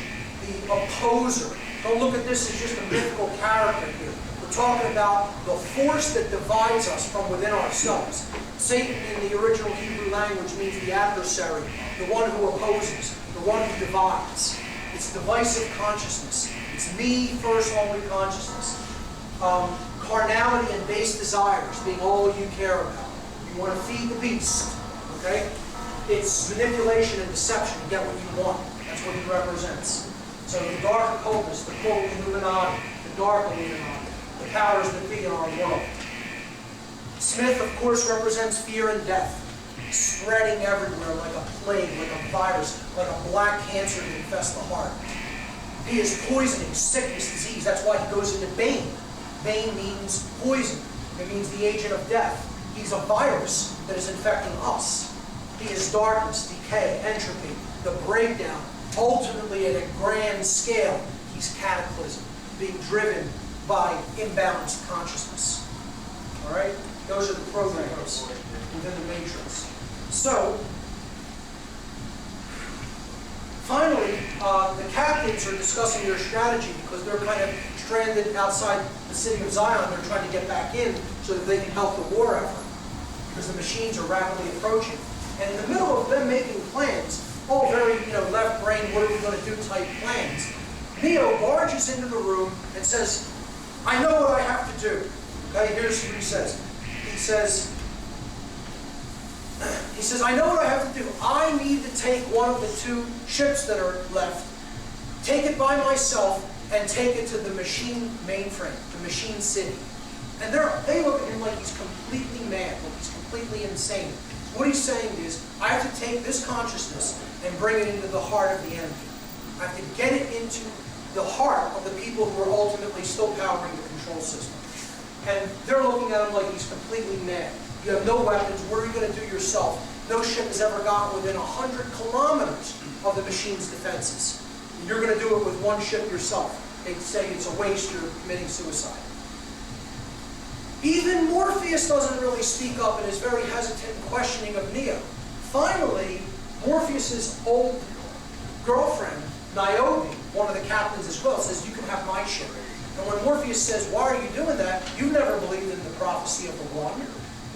She says, I still don't. I believe in him. I believe in Neo. I believe in his power to effect change. I don't need to believe in a prophecy. Okay? So she gives him her ship and lets him take it with Trinity into the heart of the machine world, the machine city. Meanwhile, on the other ship, Bane woke from his coma and killed the medic on the other ship. And he now goes onto the ship and hides there, the ship that Neo and Trinity are going to take to the machine mainframe. He's going to try to stop them, of course. Okay? And that ship is called the Logos, which we'll get to in a moment. So Bane is now on board the Logos, and he's holding Trinity captive. Again, he represents Smith, which represents death and the destruction of care, and he's holding the sacred feminine captive. All right? Neo tries to rescue her, and he is blinded by Bane. Bane shoves an exposed electrical cable into Neo's face and burns his eyeballs out. Okay? He actually burns away his eyes. So Neo is now blind, and Bane calls him the blind Messiah, because his sight to the physical five-sense world is now gone. He's not relying anymore on physical senses. He's relying on his spiritual senses. He's relying on higher sight to see the world around him. And he's not just looking at things from a five-sense perspective. Now, just like he could see the code within the Matrix with a higher form of consciousness, he could see the things that are going on in the real world, just as they are. So he sees this, demon consciousness in Bane, which is Smith, inhabiting him. It's death inhabiting him. And he finally does dispatch Bane, and they continue on their way to the machine city. Meanwhile, on Zion, the troops are preparing to do battle with the machines. And they're all very hesitant and very nervous because they don't think many of them are going to survive, if any of them at all. So, the battle finally begins when the machine consciousness breaches the defenses of Zion and comes into the city like a swarm of locusts, annihilating everything. Their numbers are too great, and this is suggested that the numbers of the people who are still totally attached to the system of control in our world, and who will give over all of their energy and their bodies for the perpetuation of that control, are still so overwhelmingly vast that it is like we are literally up against a plague of locusts. Okay? That's what that represents. That so few are woken up to the evil of their actions that they will do the bidding of the machine consciousness full bore, no matter what it means, even if it means the destruction of humanity. So Niobe pilots the ship through the mechanical pipes leading back into the city of Zion, and they explode an electromagnetic pulse weapon, which gives them a little bit of breathing room. It destroys enough machines to give them some breathing room. During the aftermath, there's a conversation between Neo and the council members. And he says that Neo is doing what he believes he must do. In other words, he has found his true purpose. He's doing what he thinks he believes he really needs to be doing. He's doing his work. He now knows that this is what work he needs to do, and he's finally doing it. Meaning, taking that understanding of consciousness and bringing it into the machine world, and bringing it into the mind and heart of the people who are still in that diseased level of consciousness, to help to change them. That's what Neo is finally doing, which is what his purpose is. He says, I don't know, Morpheus is saying about Neo, I don't know if he'll reach the machine city. And if he does, I don't know what he can do to save us. But I do know that as long as there is a single breath in his body, he will not give up, and neither can we. And this is the main message of the third movie. That what it's going to take to get us out of this current condition of humanity is sustained willpower, sustained effort, not giving up, not just expecting results quickly, and if they don't happen, then just saying, oh, it didn't work. Sustained willpower is what is required in order to solve this problem. Okay? Let's move on. Neo and Trinity approach the machine city.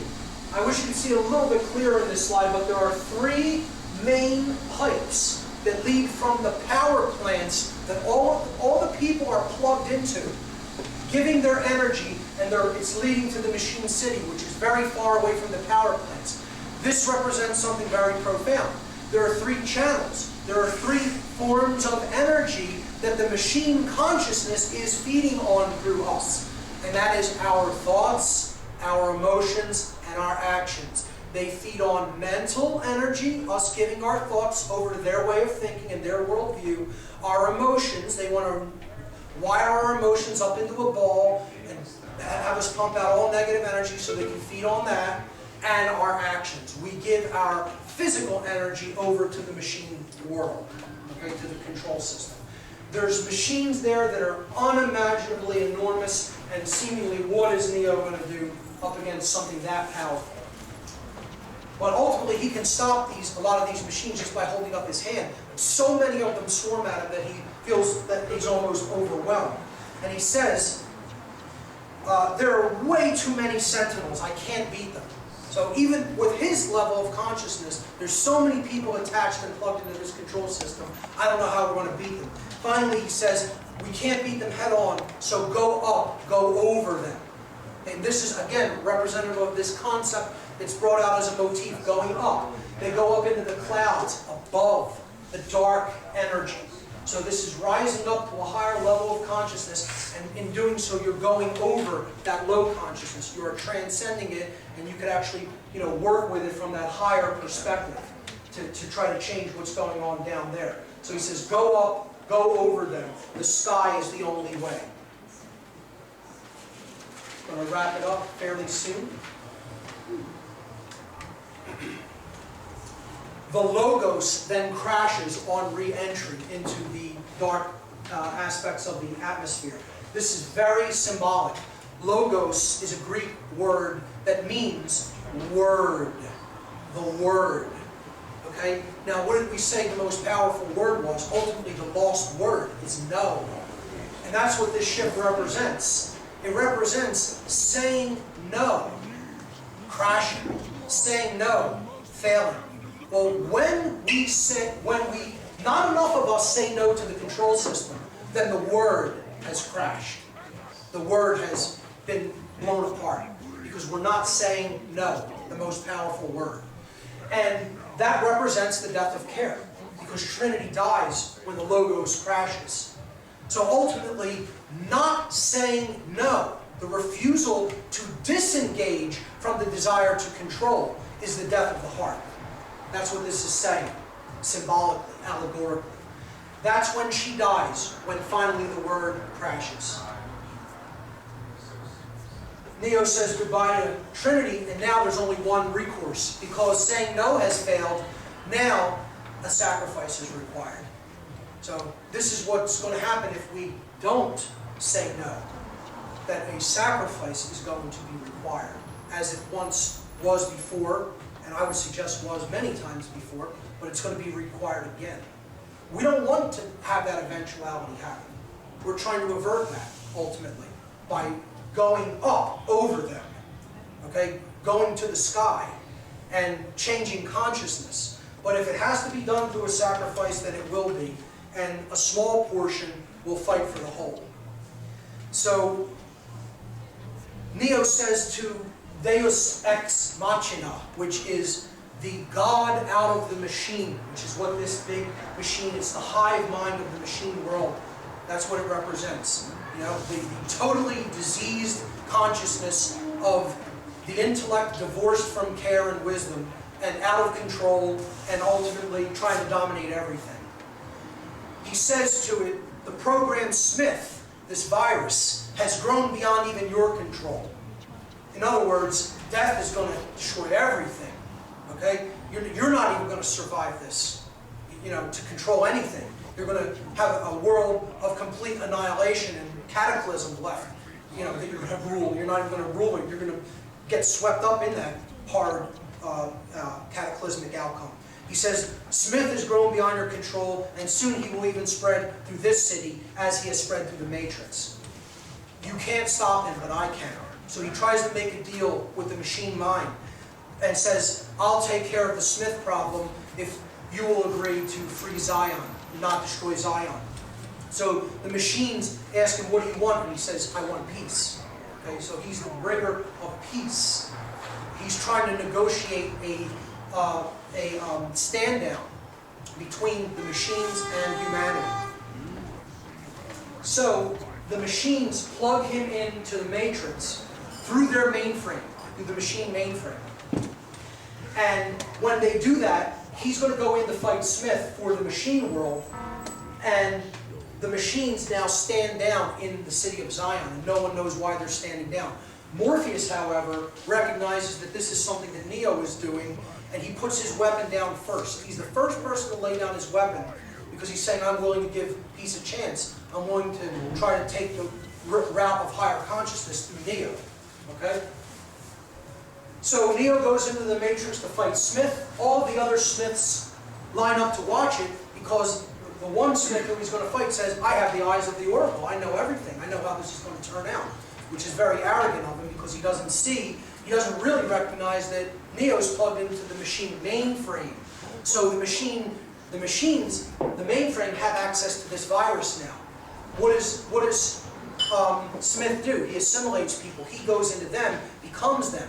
They become him, I should say. Okay? So ultimately, in this fight, what Neo's going to allow to happen is Smith to go into him, so that the machines can locate the virus and eradicate it. Right?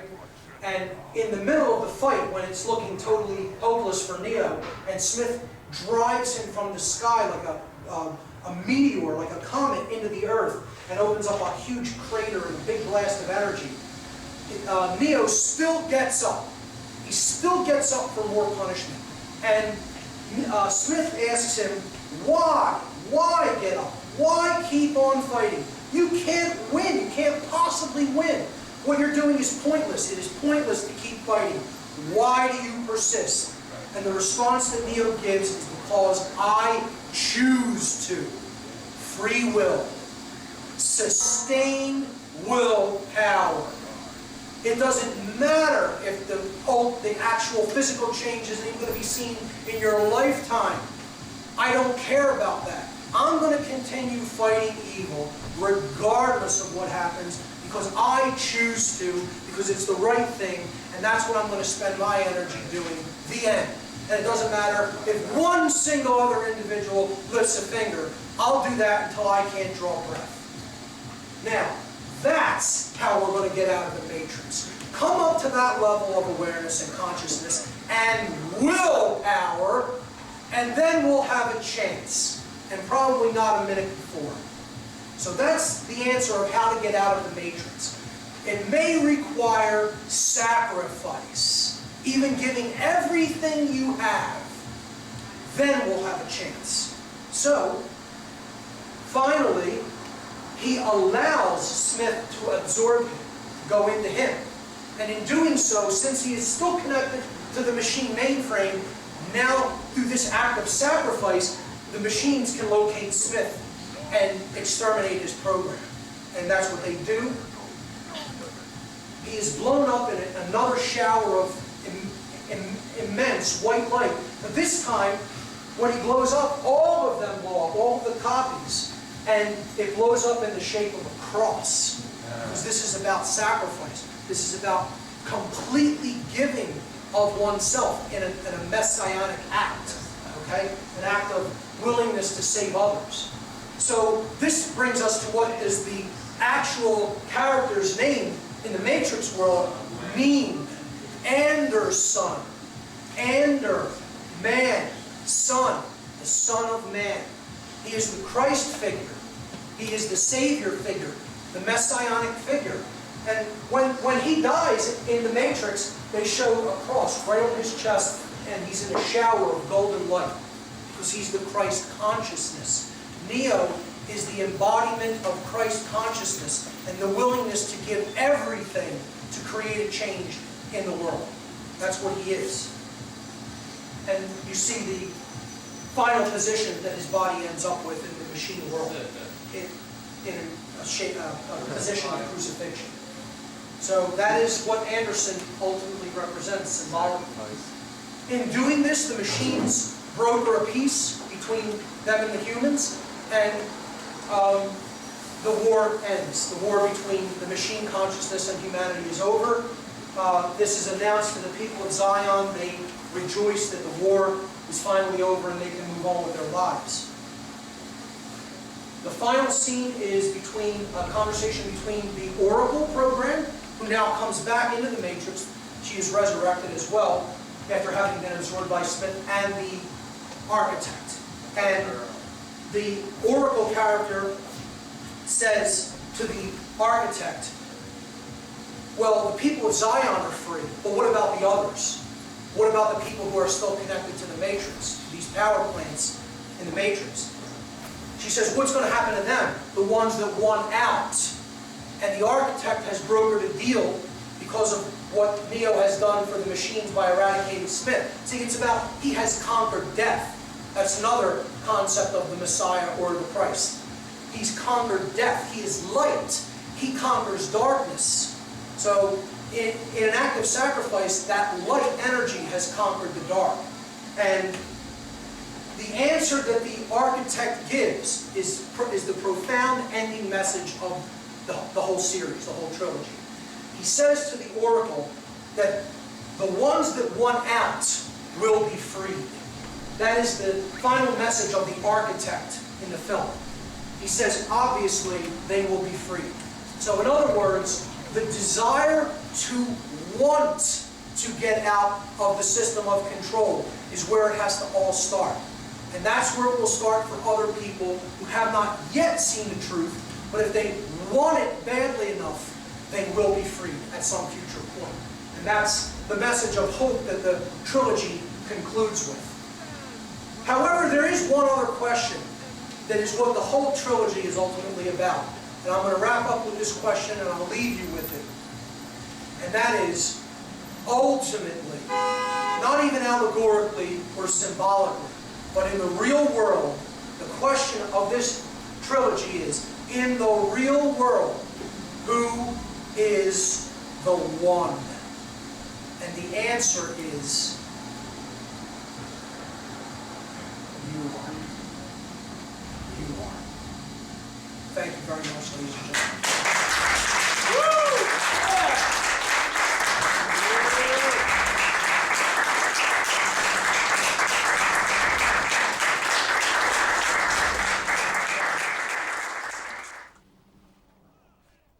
I'm out of range. I need to get closer. It's too far away. That's still recharging. I'm out of